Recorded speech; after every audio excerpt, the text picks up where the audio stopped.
Bonjour à toutes. On nous dit sans cesse, à l'heure actuelle, que l'homme et la femme sont identiques, sont interchangeables. C'est la fameuse théorie du genre, notamment, et je vous en ai déjà parlé très souvent, parfois dans mes podcasts, sinon dans mes articles. Et je viens de tomber sur une vidéo YouTube très intéressante à ce sujet, et je voulais donc partager cette vidéo avec vous.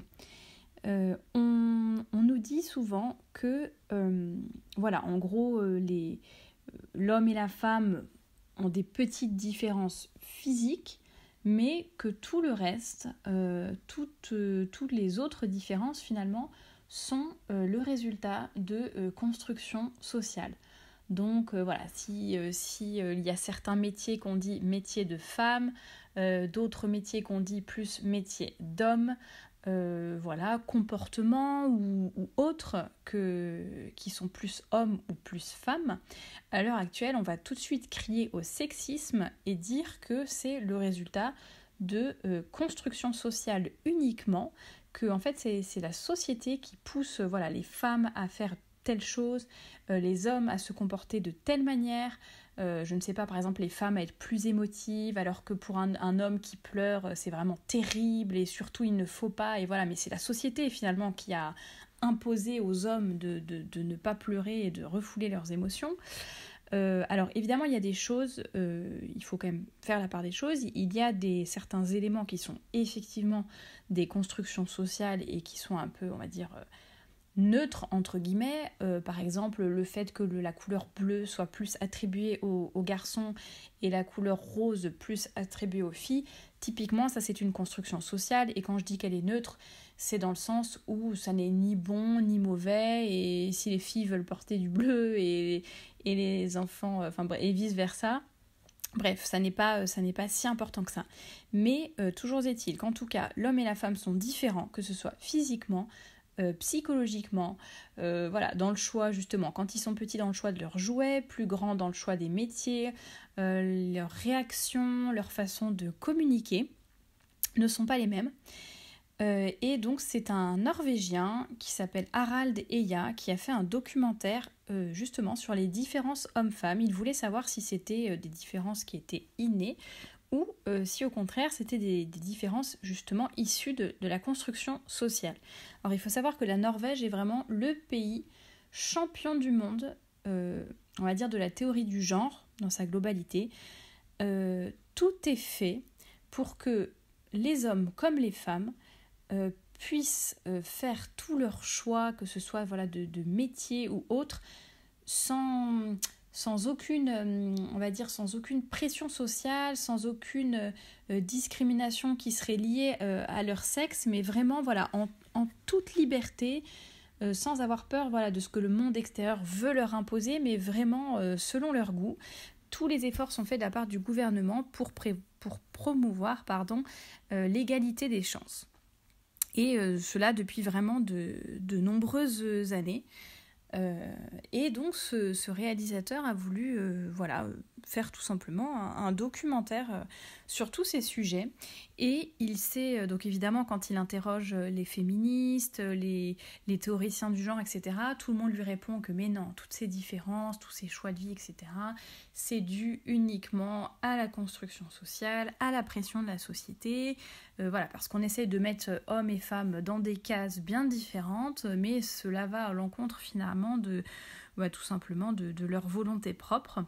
Et il a parlé à des scientifiques, à des universitaires. Il y a des études qui sont vraiment très bien faites et très bien documentées, et il les cite toutes donc dans son documentaire par rapport justement aux divers, tout ce qu'on peut observer dans la société actuelle sur les différences hommes-femmes. Et donc il se rend par exemple dans une entreprise d'ingénieurs, et il se rend compte que finalement la plupart de 90% de l'entreprise, ce sont des hommes.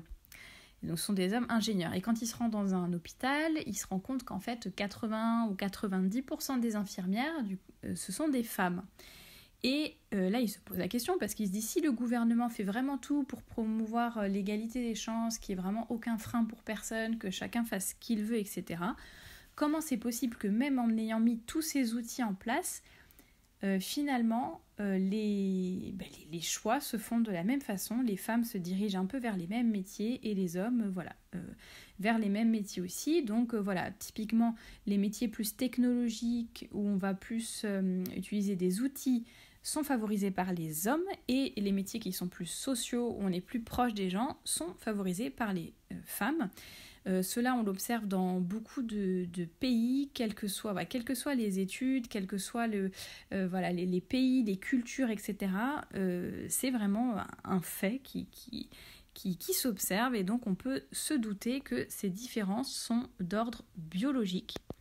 Ces différences sont donc innées, et elles ne sont pas le résultat d'une construction sociale. C'est très intéressant aussi dans ce documentaire, il parle d'études qui ont été faites sur des enfants et le choix des jeux.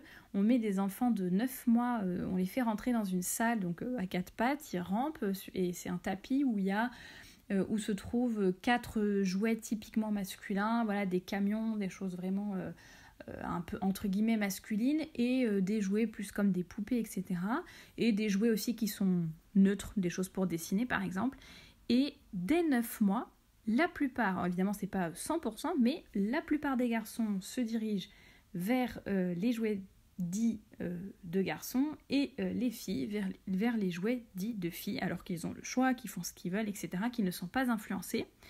Et il y a même des études qui ont été faites sur des bébés de 1 jour, et qui disent que on leur fait passer des images, alors un jour, ou je sais plus si c'était 1 jour ou 1 semaine, enfin vraiment des tout petits bébés, on leur fait passer des images devant les yeux, et on voit que les filles s'attardent davantage, restent plus longtemps à regarder avant de détourner le regard, on va dire, à regarder des images qui montrent des visages, et les garçons vont rester plus longtemps concentrés sur les images qui représentent des objets mécaniques. Donc on peut se douter qu'à cet âge-là, il n'y a vraiment pas d'influence de la société ni de la culture. C'est tout simplement que les hormones aussi produites par les hommes et par les femmes sont différentes, et le développement de leur cerveau ne se fait pas de la même façon. Et par exemple, les hormones féminines les poussent à être généralement plus empathiques, plus enclines à éviter les dangers, plus aptes à éviter l'exclusion sociale, par exemple, entre autres exemples.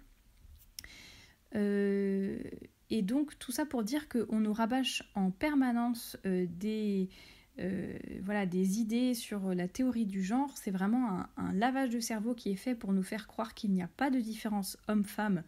Au-delà, à la limite, au-delà, on l'accepte encore, des organes génitaux, et encore, tout est le fait de construction sociale, le fait que les pauvres filles soient malheureusement cantonnées à certains métiers, c'est parce qu'on n'arrête pas de leur dire que c'est des métiers de femmes, etc. Mais alors qu'elles voudraient être ailleurs, pas du tout, c'est faux.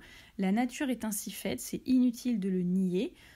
Et beaucoup de femmes, au contraire, risquent d'être malheureuses si on les force à aller contre leur nature, ou aller vers des choses, des métiers, ou peu importe, qui leur plaisent moins, ou qui sont moins en accord avec leur nature profonde.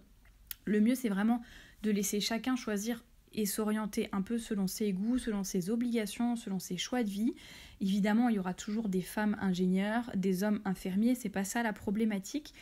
Évidemment, ça ne veut pas dire qu'il y a 100% tous les hommes qui sont exactement comme ça, et 100% des femmes sont exactement comme ça. Ça n'est pas l'objet de mes réflexions aujourd'hui, mais c'est juste pour dire que c'est vraiment grave, en tout cas, de vouloir forcer les choses, de vouloir aller à l'encontre de la nature humaine, et faire croire que ce qui est normal et inné ne l'est pas et devrait changer, et que l'on doit exactement faire l'opposé. Donc voilà, sous prétexte, pareil avec la lutte féministe, effectivement il y avait un mal-être chez les femmes, et je pense qu'il y avait des problématiques. Le féminisme s'est nourri de réelles problématiques qui existaient vraiment, et que l'on devait vraiment adresser et changer, améliorer, etc. Mais au lieu de faire bien les choses, ça a été une révolte, et elles sont parties dans l'autre extrême. Et voilà, c'est mauvais aussi. Donc je pense que là, c'est un petit peu la même chose avec la théorie du genre. Évidemment, tout n'est pas tout blanc, tout noir, ou tout rose, tout bleu. Et voilà, les choses ne sont pas aussi simples. Il faut aussi, évidemment, savoir nuancer. Ça, on est bien d'accord.